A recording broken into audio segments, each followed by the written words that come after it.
This clip is brought to you by SaveWithConrad.com.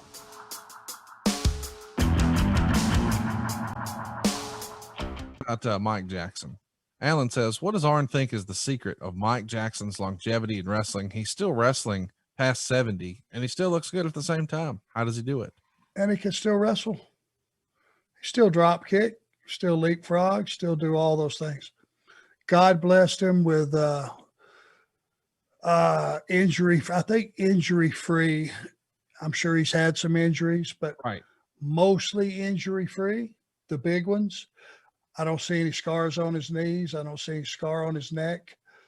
Mike Jackson has been around for God knows how many years he been in the business. 50? A long time. Had to be close to that.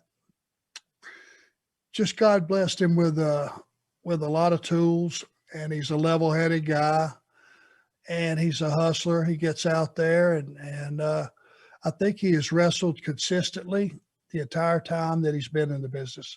And that's a key too. Because once you quit, the longer you're out, man, your body it starts softening up. And, you're not as flexible as you were, and your body's just not able to take that beating anymore. But if you stay after it, Ricky and Robert still wrestle every weekend. It's incredible. Mike Jackson, I bet you, wrestles every weekend or just about.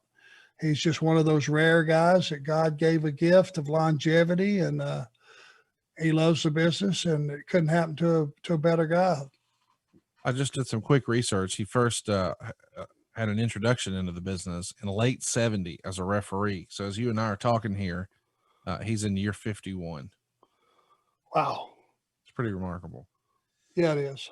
Next up, we got Grant Cameron. He says, does Arn think Brad Armstrong could have been a member of the Four Horsemen? Just thinking about him turning on his family, saying the Horsemen are his family now. That could have been a money angle, in my opinion. And Lord knows that fella could work. Grant Cameron. I wish I had. That's a cool name, ain't it? It is. Sounds like a wrestler.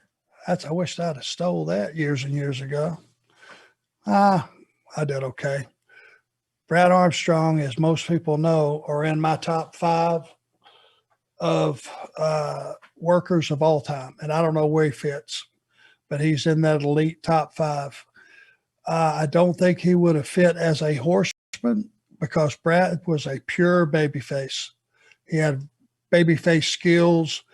He was a nice sweetheart of a guy, a funny guy. He had all those positive attributes. I don't think he would have fit as a horseman.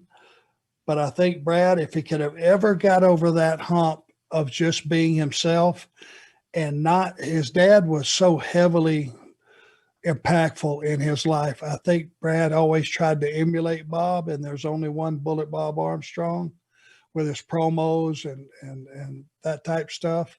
If Brad could have ever got out of his own way and just been himself, my God, could he work.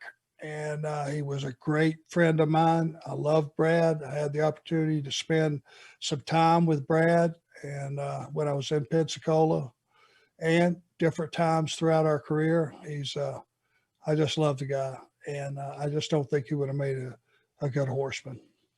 Hey, it's Conrad Thompson. Thanks for checking out the podcast here on YouTube.